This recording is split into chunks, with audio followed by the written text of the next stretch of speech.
गालावर त्याच्या फिरवी हळदीचा हात ग मी तर विचार करायचो असा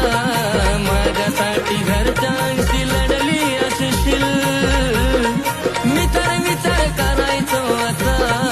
माझ्यासाठी घरच्यांशी लढली असशील तुझ्या हळदीचा फोटो पाहुनी मला वाटत नाही तू माझ्यासाठी रडली असशील तुझ्या हळदीचा फोटो पाहुनी मला वाटत नाही तू माझ्यासाठी रडली असशील